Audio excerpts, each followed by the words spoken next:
morning.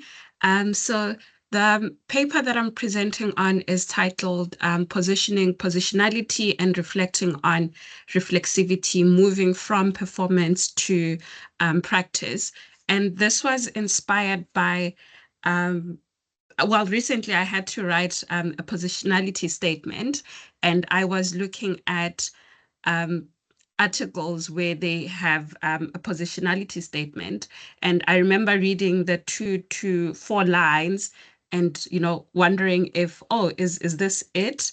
And I remember, to me, it felt like you just had to tell your audience or your readers who you are, almost like outing yourself. And yeah, there was something unsettling about that until I found this paper. Yeah. So really what the article is about, what they are doing, they are questioning and examining the growing expectations for qualitative researchers to provide positionality statements. So I don't know if any of you would have had that recent, if you would have maybe submitted a qualitative paper recently and you were asked for a positionality statement. And what they are doing, they are critiquing identity disclosures as part of reflexivity, and they challenge the idea that identity disclosures are sufficient for reflexive practice in qualitative research. So, disclosing your race, your gender, if you're living with a disability or not. And at the end of the paper, they present alternative ways of doing and communicating reflexivity in qualitative research. So they also say that it's not without its own challenges, but reflexivity should take up the space it deserves in the research process.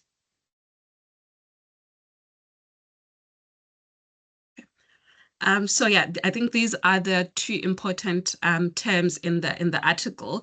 I also initially struggled with reflexivity and positionality. I didn't know the difference, or the difference wasn't quite obvious at the beginning. But reflexivity is defined as when the researcher critically reflects on how their own influence, so these are their beliefs, experiences, and power, has affected the research. So from the design to data collection, analysis, and interpretation. Positionality is how the researcher situates themselves socially, politically, and personally. So how your identity, background, and privileges affects the research process.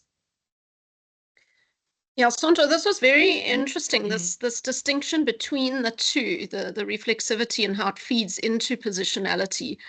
And I think it's something that we've been mulling over and engaging with over the last couple of months, certainly in the journal clubs.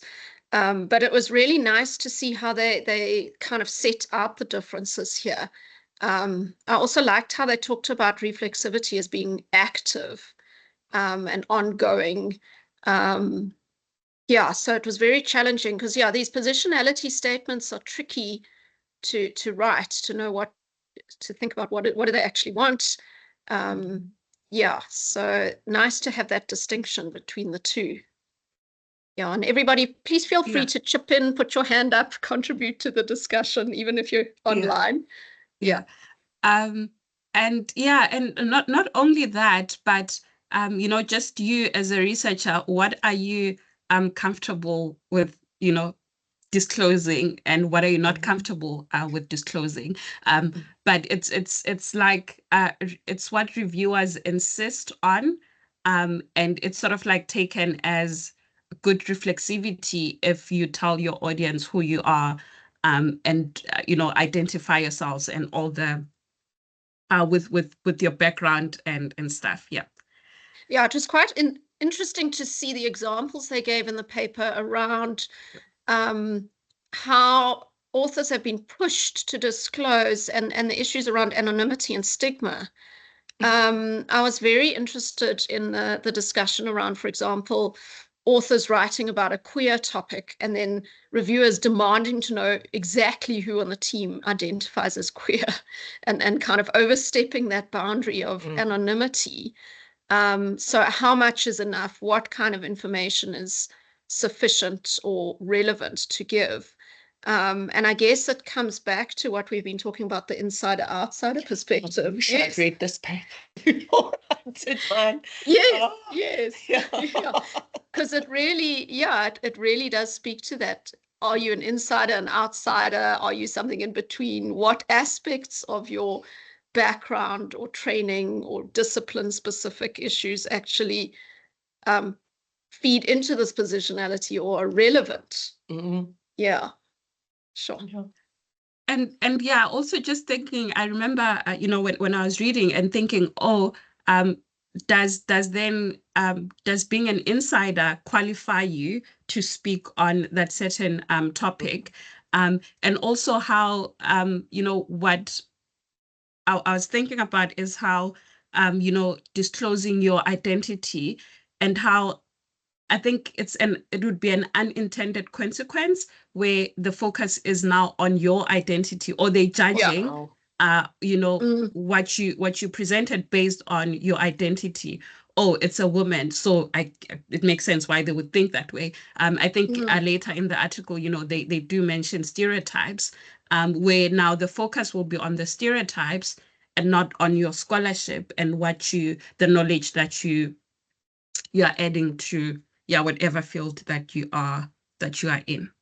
Absolutely. And what they were saying in the article about certain people with certain positionalities almost being like you're not allowed to research certain topics.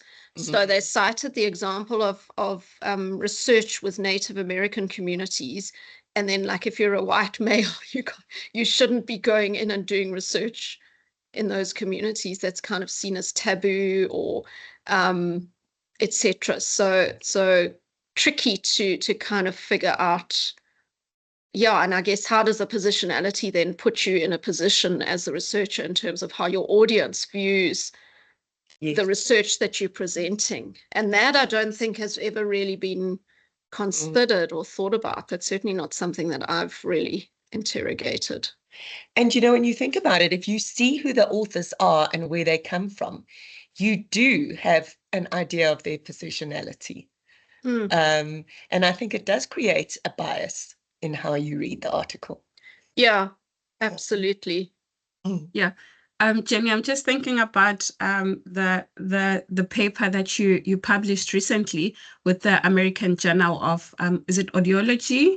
For speech language pathology. For speech, yes. Rona, Kim and I worked on that. Yeah. Yeah. So having to say that, you're a speech therapist trained in South Africa, and this is who you are.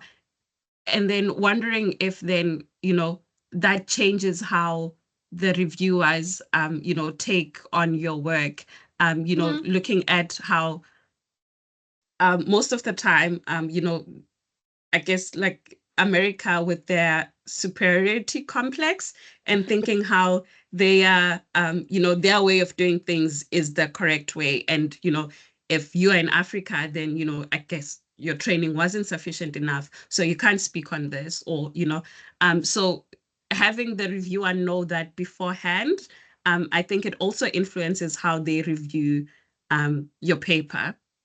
Yeah, I mean, that's such an why do you do biased? Should you do an anonymous thing? Because that throws out the need for anonymous, you have to do a blind copy. Exactly, Why? I mean, I remember just on this point before I moved to Kim, years ago, Claire saying how she felt one had to almost hide the fact that one had done research in South Africa or Africa and not include that in the title, because that would immediately bias reviewers towards, oh, maybe this is inferior research. Yeah. Kim, do you want to come in here?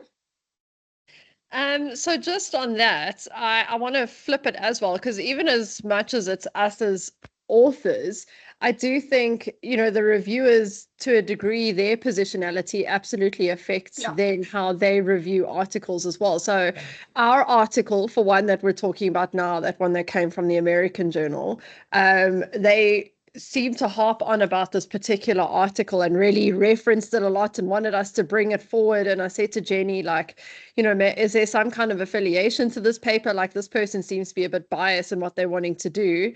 And then another article I submitted, the reviewer came in very strongly from a particular perspective that actually wasn't what my article was intended for.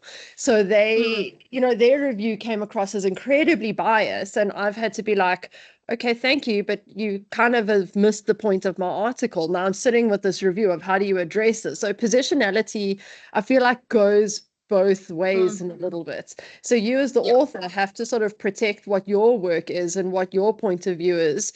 And you can't just change it to suit a particular reviewer either. So editors also should be like, are you able to review this article? What are your biases? What are you, and then they should also read the reviews to be like, sure, like, actually, this seems like a bit of a biased review. So I know I'm making more work for editors, but there's a lot that goes into qualitative research, specifically at points of view. So this is an interesting topic. Yeah, definitely, Kim. I think the points you've raised there are very interesting because they do touch in the article on, and they make a comment almost like quite irritated about how reviewers are increasingly being called upon to disclose their positionality in the reviews. But yes, as you say, that can have a massive impact. And often you get a review back and you read it and you think, what's going on here? And it would help in a way to have a bit of understanding about where that reviewer comes from and what is their perspective, because we don't have that information typically. So I guess it comes back to this point that they make in the article about what do positionality statements actually do, both for authors and audiences and reviewers and editors. And I guess that's something to interrogate in a lot more detail. Yeah. Charmaine? Hi, everyone. Sorry, I came in a bit late. Jenny, I think that's a really interesting point you make about the reviewers sort of almost revealing their positionality, because, as you say, sometimes you get reviewers' comments which just don't seem to make any sense. But if you understood where the reviewer was coming from, it then stimulates a dialogue, which I think would be a lot more fruitful than just trying to defend your paper. And I think that's probably much more fruitful if you both know each other's positionality and can then engage in that dialogue over the review. Yeah, I must say I have sometimes started as a reviewer, to bring in aspects of my positionality. So I'll say things like I reviewed a paper recently in emergency medicine, and I could figure out who the author was. And I said, as someone who's done research in this area at the same call center that you've done research at, this is my perspective.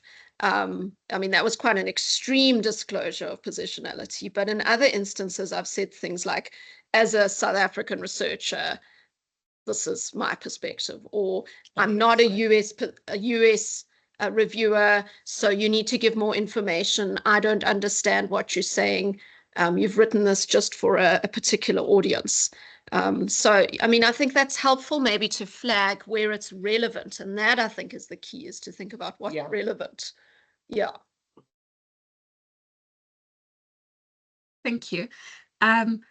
So what they're saying is that positionality is part of the reflexive process. And then they define a positionality statement as a formal acknowledgement by researchers of their own social identities.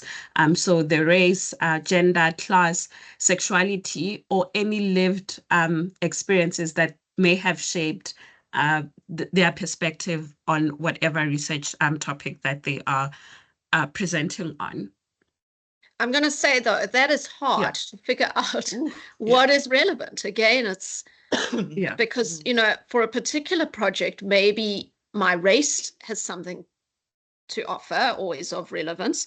But maybe on another project, it's the fact that I'm a clinical educator in my field and I'm studying my students. So, you know, how does one figure that out?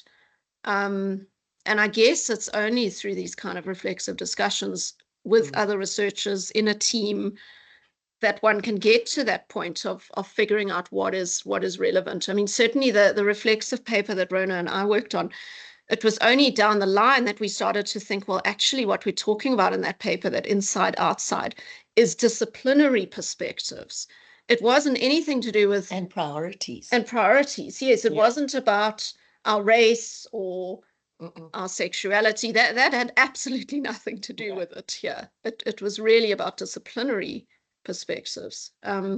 So yeah, it's kind of, how does one get to that point where you realize what is relevant and decide what is relevant? Yeah, sure. Yeah. Okay. And then they warn us about the shopping list positionality. Yeah. So the concern is about the demand that as authors, we must lay ourselves bare in positionality statements to prove the credibility of the research we have conducted or the analysis and interpretation that we have produced. So what they are doing here, they're critiquing the common practice where the researchers list personal identity categories such as gender, race, class in a simplistic, checkbox style format. So yeah, I am African, I'm a woman, I'm from a middle class background. And what they're saying is that it reduces these complex identities to static labels. And also it lacks explanation of how these identities shape the research, which makes sense because if you have written a qualitative paper, which is where they often demand positionality statements, we have so much to say. We have so many codes. And I think qualitative papers are just more lengthy in nature. And now you get to a point where you say, what do I prioritize? Do I prioritize the findings or do I prioritize the positionality statements? And often the positionality statements are not prioritized. So it's something that you would only leave 50 words to, to say that, oh, this is who I am. But then you don't go into, or there's no space to really go into explaining how these identities have shaped your research. So it's sort of like, oh, you're just mentioning this, as they're saying, as a shopping list where you just tick, oh yeah, I've done this, I've done that. So I've satisfied the reviewers. It was interesting. Sorry, Sonto, what they were saying about how you could actually write a whole separate paper just on your reflexivity on the positionality and how that relates to the paper. Which is what we did. Which is what, yes. And I think it's important to write those papers too on occasion, and to reflect on the intricacies of dealing with some of these positionality issues. Yeah, Charmaine. Sorry, it was something when I read this paper that I thought about, Jenny, is that paper Siobhan and I and you are working on as well, is saying we almost need a paper or a commentary or something to discuss how we are coming from different approaches and how we see the interviews differently and the people's experiences. And you're right, we can't capture all of that in one qualitative paper. No, so that's why I think, Charmaine, these kind of process papers are actually incredibly valuable, not just as an exercise for the researchers, but also to get that kind of process of thinking out there in the open and share that with other researchers and engage with a bigger conversation around positionality and reflexivity. Definitely, yeah. I like the example they gave, Sonto, in this article about they were asked to write their positionality statement in 25 words. Yeah. So how on earth do you distill that? Yeah. So I guess then that it makes sense why it's easy to fall into this trap of, doing it as a shopping list, where you just tick a box like, oh yeah, I've mentioned this, so it should be it should be fine. And another argument that they make is that our identities do not necessarily mean, a source of epistemic privilege. So people with very similar positionalities or social locations may have vastly different experiences. So I remember when I was writing my positionality statements for my PhD, which I was working with adolescents in Soweto.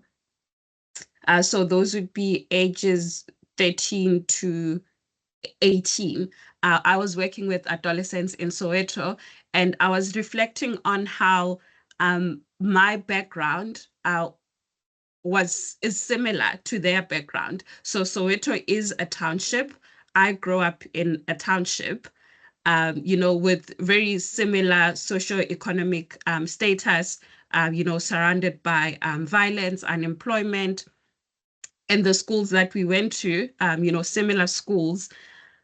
But then I was also thinking, that doesn't necessarily, I don't know to what extent does that make me an insider, because even though we grew up, in almost similar circumstances, times have changed.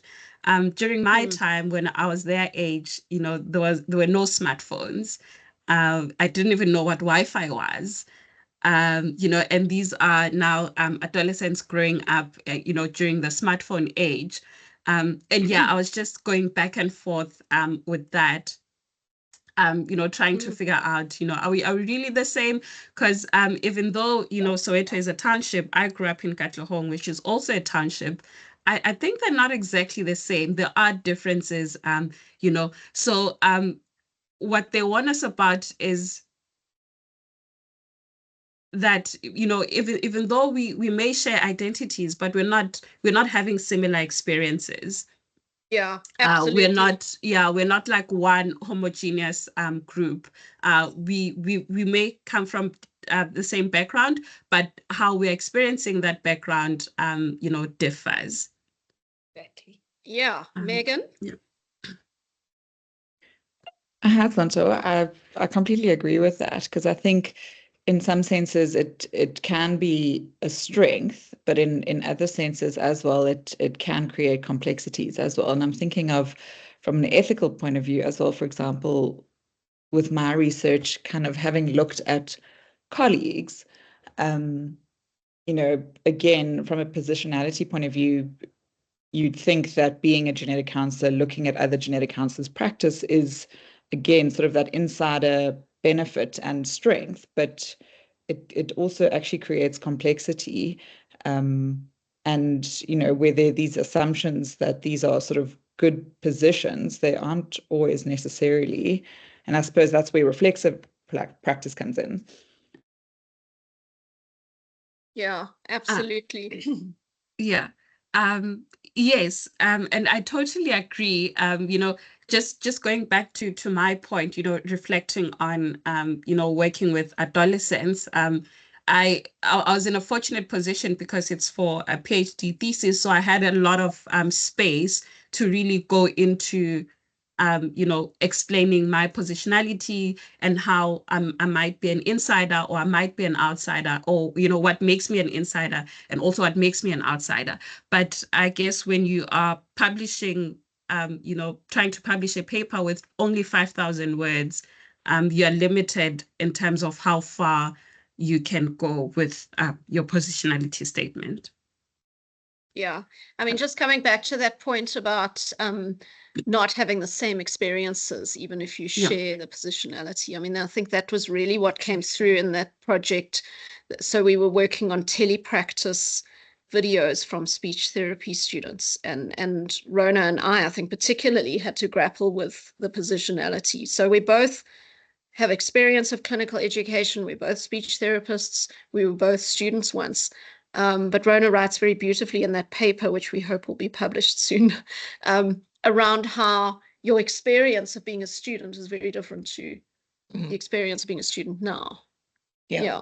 Yeah. And also, I don't think we remember exactly, there's a beautiful quote that we think that history is events plus time, and it never is, because we always color it with our own perspectives. And there is an arrogance in assuming that because you share a positionality that your experiences are the same. And I think there's also that bias that you're talking about, Saunta, because you don't investigate deep enough, because you assume you know. And I think that is the danger of being the insider, because you assume that you have, insider knowledge, and it's not necessarily the case. Absolutely. I was also just thinking about an example. So years ago, we did a study in Khayelitsha, and we'd employed a research assistant who lived not in Khayelitsha, but in another township down in the Cape. So very similar cultural, linguistic background, etc. And we just assumed, everything would be fine. And then the research assistant said to us, no, she's absolutely terrified of traveling into Khayelitsha and actually getting to the hospital. She had to travel on the train, and this completely clouded her perspective and her ability to engage with the project. And we just assumed, oh, okay, this research assistant is quite well matched, similar positionality, similar background, she'll be fine. And no, it was actually a very, very different experience for her, going into a neighboring township to do research work. And we just assumed. And so I guess the positionality issue also extends even to members of the team who are actually doing data collection, etc. Yeah, Charmaine? Sorry, I don't want to dominate the conversation. No, go for it. But, okay. I think it might come up later on, but I think what was really interesting in this article is how much the group of researchers are having these discussions all the time, and talking amongst themselves about the research. I mean, we as a group at SOSTRU are now starting to develop a protocol for a qualitative study. And it's been very interesting how there's been a lot of discussion around the methodology and what we should be doing. And I think, being new to qualitative research, I think what was really interesting is that we need to include in those discussions even our reflexivity and our own positionality that we're bringing into the research process.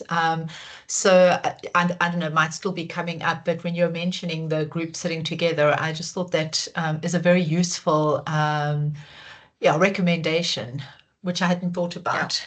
Yeah, absolutely. And something I've been thinking about recently is that this concept of positionality is almost co-constructed through a project. And I think they do touch on it in this article, that positionality can shift and change. They talk about it being internal to the workings of the researcher or the team, at times embodied, not easily translated. And I think it can change with time. So these kinds of reflexive discussions absolutely need to happen throughout the life of the project. And I like the way that they really talk about, although they don't use these terms, but they engage with this concept of slow research, that this is not quick, one-shot kind of work. This is very slow. Yeah.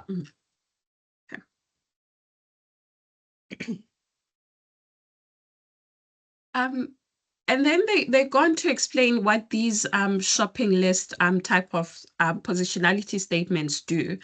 And they argue that positionality statements risk being reduced to a single category. So being Black, being a woman, living with a disability, for example, which then gets stereotypically interpreted by reviewers or audiences. So whatever stereotypes that they have of women, then, these would be interpreted by your reviewer or your audience, as if that one identity or that category alone explains all your perspectives, or whatever perspectives that you might have.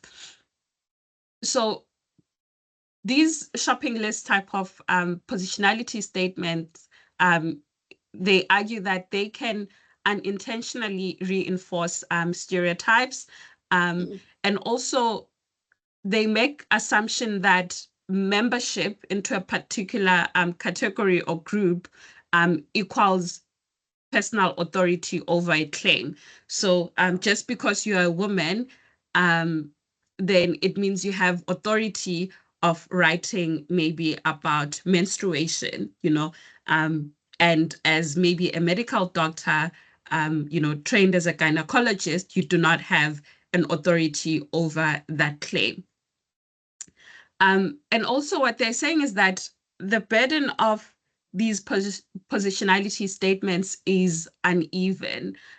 So they ask the question, is the demand for statements of positionality the same for those with social privilege and for those living with multiple oppressions?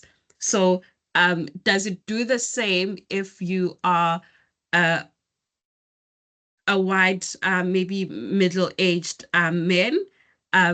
And is it that the same if you're disclosing that you are a Black middle-aged woman, maybe living with a disability?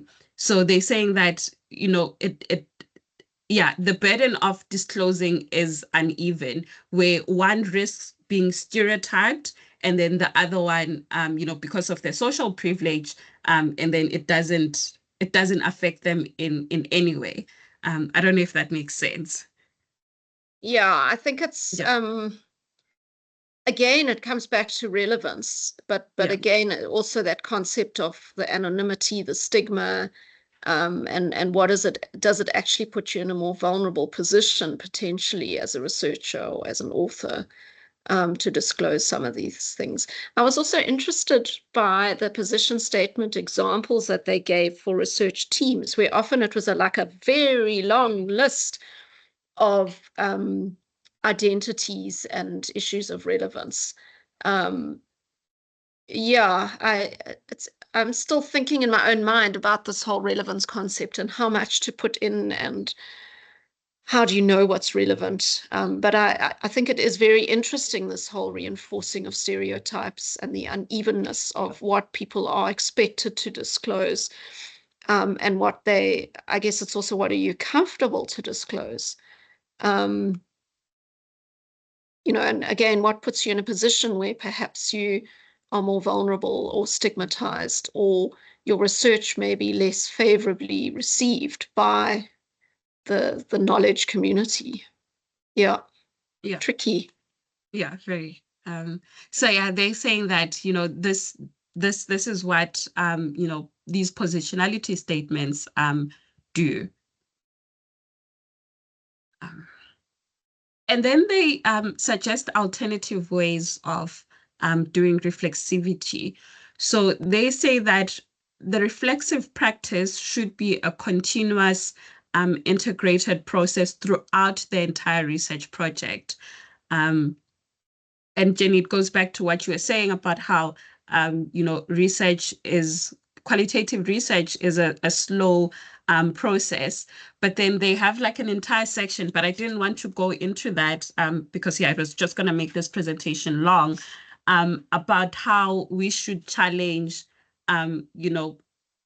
policies and practices. So the policies from the funders to say you only have 2 years or 3 years of funding, so this research should be done within that time frame.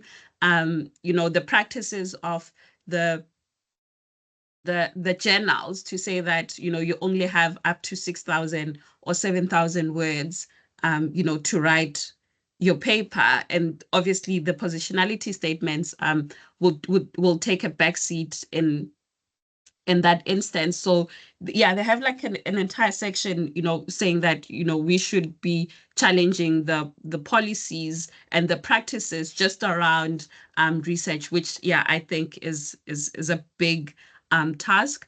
But I just decided to focus on what we can do as qualitative research, or what's so they talk about reflexive methodology. So the integration of researcher-driven reflexive writing or creative arts-based reflexive practices can be used as data to be directly analyzed. So we are often encouraged to keep a journal when you are doing research, so that you take notes of everything during the data collection phase, when you are analyzing. So what they're saying is that don't leave that to just put on like a small section when you are now writing up, but whatever notes that you have should be taken into consideration when you're analyzing. So if you collected notes during your data collection, that should be taken in when you're analyzing data, and not go back to it when you're now writing your reflexivity or positionality statements. But yeah, should be taken into account at every stage of the research. And also they talk about the kitchen table reflexivity. So this is everyday talk with one another, just to complicate and engage with the fluidity of positionality and its relationship to the research. So, bumping into a colleague, and then you tell them about your research, and then you just go back and forth, just discussing that. So they call that kitchen table reflexivity, or coming together as a research team, working on a similar project, and just talking about it in not like a very formal way, but just discussing like these ongoing discussions. And they also say what they do, they call it transpersonal reflexivity, and they define it as ways of making our preconceptions and assumptions explicit, allowing our perceptions, experiences, and beliefs to be sources of insight, with team members holding a reflexive mirror up to one another while thinking together. And I think Charmaine made this point earlier, to say that it should be ongoing, and something that you take on with your colleagues, just going back and forth, sharing insights about your experiences and your perceptions on whatever research project that you are working on. Yeah, I really loved what they said here. I like these terms, kitchen table reflexivity and the thinking together. So for me, I think what this really speaks to is the need to firstly interrogate one's philosophy towards research. I was listening to a YouTube clip of Virginia Brown talking about the Brown and Clark fame, talking about Gen AI and research in Qualitative. And she was really talking about the very nature of good qualitative research being slow, something that you engage with over time, that you have these kinds of discussions with people, that you reflect. And so if your philosophy towards research is that this is a slow process, then you can build in, either deliberately or informally, opportunities for constant reflection. So through your own notes, but also these discussions with colleagues. And sometimes it's been, and I know Nancy and I have been having a lot of discussions recently about some data and new directions for research. Sometimes those are very incidental conversations. Even the way that Kim, Rona, and I ended up working on this paper was Kim and I had an incidental discussion and discovered, oh, we both want to do the same topic and the same research project, so let's join forces. And then a lot of reflecting and discussing through the life of a project. But I think you've intentionally got to create space for that along the way, so that you have that constant process through the life of the project, and that you can start to embody and really put words to some of this deep reflection. But yeah, funders don't like this, and universities are pushing us to publish, so it's hard to push back. But I think if one has that idea of a philosophy to research and you're committed to it, then it's easier to say, this will take as long as it needs to take, because it will be a good product in the end. Yeah, Megan? Thanks, Jenny. I completely agree with that. And I think reflective practice throughout a research project is hugely beneficial. And it really allows you, especially when you integrate reflective practice, like you're saying, Sonta, into the analysis of your data is really great. And I think, if you're doing like a bigger project like a PhD, or you're writing a thesis where you have the space to write it up, it's such a luxury, because if you are trying to put this all into a paper, or you have pressure, like you're saying, Jenny, from the university to publish, or from the funders to publish, again, practically, how do we do this when you are so restricted in terms of word limits and what the publishers and the journals are looking for, and then also from the universities when they're saying that, you know, slow research is valued theoretically, but practically, you know, it's not something that we realistically sort of, you know, can honor.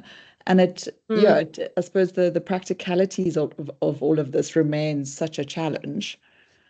Yeah, definitely. I mean, for me, that's where the small habits come in. So things like the shut up and write group, because there's a lot of incidental discussion that happens in that group around projects. I mean, even the other day, Nancy was working on revisions to a paper, and she asked me something about a comment that a reviewer had made that she didn't understand, and I was able to solve it there and then. So that thinking together happens in moments like the shut up and write group. I try and put aside time on a Monday and meet regularly with certain collaborators on projects, just to have that kind of space to check in. And sometimes it doesn't happen, and sometimes it's a half an hour or an hour.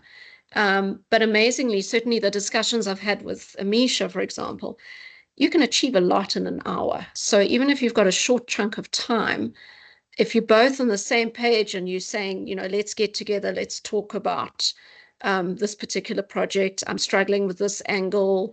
I'm not sure what we're doing here. What is the argument in our paper? Sometimes those brief discussions and the kitchen table reflexivity, but where one's made time for it, I think that can be very beneficial. So for me, it's about being a bit more intentional about it. Also, I think trusting one's gut instinct. So often with students, I'll say immediately after data collection, let's have a meeting. And just off the top of your head, let's talk through what stood out to you, what seemed interesting or unexpected, and then see where that goes in terms of shaping the analysis. So yeah, for me, it's intentional and just building in moments, even if they're short chunks of time. That can have a massive difference and massive impact on the life of a project and the direction in which it goes. You know, even the reflexive paper that Rona and I've worked on, that was just us grappling with. Rona phoned me up one day and said, I don't know what we're doing with this project. I don't know what I'm looking at. And I'm getting into a horrible knot. And then we talked about it. And then later on, we realized, actually, there's something here. We need to do a lot more exploration down this reflexive rabbit hole and try and publish that. Yeah. Yeah. Yeah. So I don't know. Sorry, yeah. Sonta, I wanted to just throw it out and say, I don't know if anybody else has ideas of things that they've found that have worked to help them engage with this kind of reflexive positionality issue. I think the first time I ever saw that was with that blood sugars paper. Yes. Victoria Hume, that she actually talked about, you know, her struggles with working with interdisciplinary.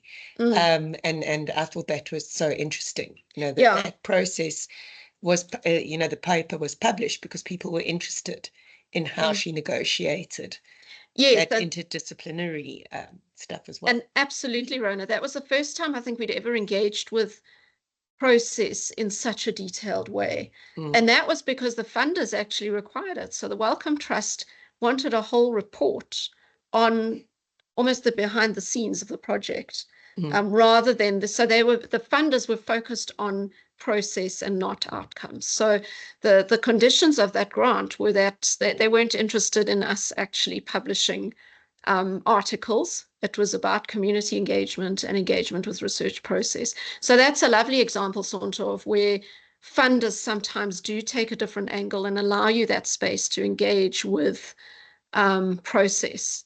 And yeah, that was a hugely valuable experience to actually sit down and dissect the project, and reflect on what worked, what didn't, and where did things go wrong on that project, because it was very complex and lots of tensions between teams.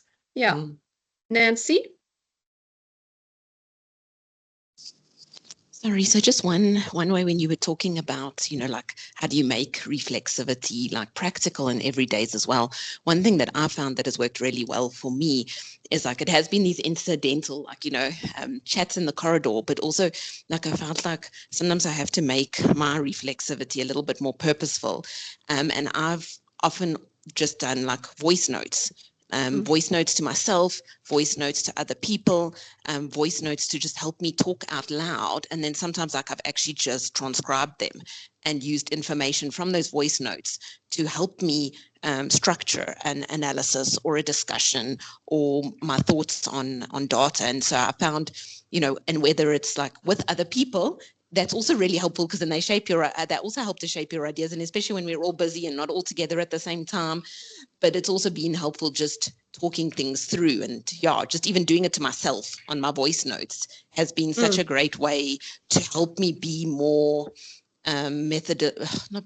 more purposeful in how I'm being reflexive, because, like, I'm not creative. Like, I remember, Jenny, the one qualitative thing we were on, the PhD researcher was doing like these creative postcards to her supervisors every week, and I was like, oh, I wish I was like that. I wish I was just had that creative kind of arts-based like insight, but I don't. And it's to accept what like works for me and what will stimulate me to be reflexive and think more purposefully about how my positionality and what I'm bringing to my research. So I think that's also a positive. It's a great idea. So almost an audio diary. And I know you're a big proponent of the audio diaries, because that was something that came out in your research as a something that was potentially useful. So put it in a voice note, etc. But yeah, I liked. So Nancy's talking about a community of practice that we're both part of, and an Australian researcher was sharing creative ways in which she'd engaged with her PhD process, and one of them was to write a postcard to her supervisors every week to kind of document the epiphanies and the light bulb moments that she had that particular week, which was really like left field. Creative dance. It was, I'm going to do a dance every week. It was wonderful, because the two of us just sat there and we thought, well, we've never ever thought about doing something like that. But actually, that's something that you could think about. Totally different. So I guess so long as you're reflecting, whatever you're doing, if it's postcards, if it's dance, if it's audio diaries, kitchen table conversations, but that thinking together is hugely helpful. And Nancy will sometimes send me a voice note, and then we'll bounce ideas back and forth on WhatsApp. That's a good way of reflecting. So I guess that the takeaway here is that, the reflexive process should not be left to the end.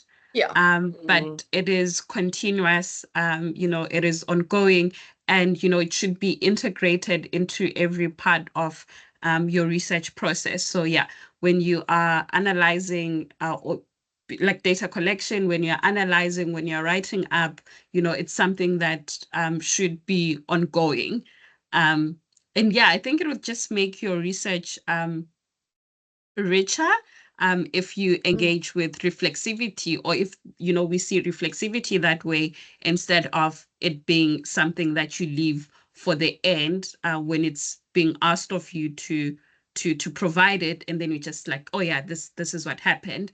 But just keep a note, share with colleagues, and just talk about, even to yourself, just talk and think about your research. I'm thinking, Sonto, about the beautiful pictures. So Sonto was just at a conference, a critical health psychology conference in Galway, and there was a member of the audience who drew pictures and sketches to illustrate some of the points that came out of the sessions. Wow. And then they actually offered those to the conference attendees afterwards. So it was like an A4 page with all sorts of little notes and scribbles and drawings So a very interesting way of capturing things. So I guess it also challenges us to think a bit more creatively. But I guess the point is also that you don't have to be wildly creative in the way that you reflect, so long as you are doing some reflection. And I guess more and more, the kinds of research that we're doing are less just me by myself and a lot more talking to other people. But even if you are working on a project by yourself, for example, a PhD, to have those conversations with others, even people who know nothing about your research, and sometimes the kinds of reflections that can come out of that can be absolutely critical for shaping the direction of your analysis and your final product. Yeah. And yeah, so the conclusion they come to is that reflexive and identity-based discussions are important, and they should be included in research, but they should be balanced. So these discussions should not overshadow the communication of the research findings themselves. And yeah, I guess also it goes back to I think if you are, if you get into the practice of, reflecting at every stage of your research process, I think ultimately at the end, your reflections will make it to your findings. I don't know if that makes sense. So if it's not something that you just leave to do at the end, but it's an ongoing process, then it will somehow make it to your research findings. You'll be able to integrate your reflections into your findings. And what they also say is that researchers must also examine and challenge broader structural forces, so the norms, policies, and the biases. So it's a norm that maybe funding is only for 3 years or less, nothing more than that. So maybe as qualitative researchers, we can challenge these practices within research. Because what these norms and policies and biases do, they influence what is said and what is left unsaid. So publishing with a journal that only takes 5,000 words will influence what is said and what you leave behind. Yeah. Dr. Carl. Hello. Thanks so much. So interesting. I just found it interesting when you said that the discussion should not overshadow the communication, of the research findings. Like it made me think of like where I'm based in terms of like dealing with doctors and medical students. I find that the culture is totally the opposite. So like there's almost no reflexive process that and to do it is actually very awkward and like feels very difficult to engage in, and it feels like you're wasting time or like you're not doing the right thing. So it's actually quite hard to do, and I'm only just getting used to it in terms of qualitative research, but I'm just picking up how entrenched it is not to spend time to reflect on these things, maybe not so much in research but in the clinical work, and I think that then translates easily into the research. So yeah, I'm finding it very, very useful to start discussing that. But thanks for very interesting. Thank you so much. Yeah. I guess that's it. Thank you so much for listening.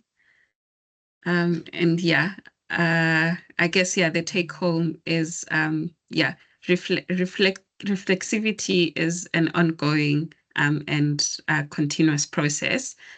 Something that we should engage with at every stage of our research.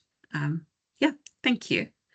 Thank you, Sonto. I just wanted to come back to Carl's point as well and just say, you know, again, for me, Carl, I think it's about the philosophy one has towards one's own work and research. And it's so difficult when you're working in a predominantly quant space, I think, as well, where the thinking is very different. You know, you get the data, you run the stats, you write it up. That's it. So to also kind of break the mold and say, how do we build in these opportunities for reflecting? I've put in the link here for Virginia Brown's talk, which I found really interesting. So it's about Gen AI, but she's really questioning assumptions about qualitative research and why we do it. And you know, it's about the slow process and the slow engagement. And that's really at the heart of doing it well. So I guess if one commits to that, then one can start to engage. And yes, it can feel very awkward to kind of sit a team down and say, okay, now we're reflecting, everybody reflect. And I don't think that necessarily works, but just to create spaces for let's chat about the project. Where are we at? How is it going? And in that will come moments for reflection. Yeah, thanks. I was also just thinking, it's interesting because the philosophy is really interesting in a sense, because I struggled with my own positionality issues, like when we started this other study where I wanted to interview participants and kind of experts said, no, it's a very bad idea. You can't possibly interview people as a doctor. And I found like I almost was offended because, like, you know, I'm also a human being in a sense. And for me, that, like, there's an interesting part to this kind of disclosing your identity in a sense, because it's actually I totally agree with it and understand why it's important to reflect and note your positionality and all of that. But ultimately, it does go against the fact that, you know, we are equal and like there's no difference between us. Like philosophically, yes, there is obviously difference, but then there isn't. And that's really something that I think we're also not so happy to acknowledge in many ways. So, and while it's important to disclose, but when you disclose, you're basically creating a separation just by disclosing for, you know, and that could be superficial or whatever. But yeah, it's interesting to think about. That is a very interesting point. Is what does it do to disclose, and to whom do you disclose? And I guess also when one discloses to participants, that can change things quite radically. I'm thinking of Cynthia's study, and I know Cynthia's joined some of our journal clubs, where she specifically did not disclose that she was a speech therapist who'd worked in that community before, because she felt that that would have a negative impact on participants' responses during interviews.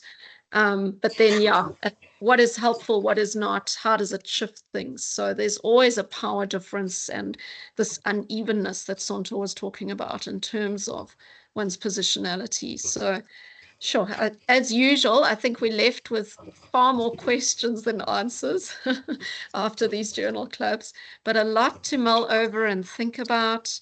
And it's been really great to have you all join. And Lisa, I'm really chuffed that you were able to join. Are you based in the Netherlands? No, I'm based in South Africa. I was invited by Charmaine. We work in the same team.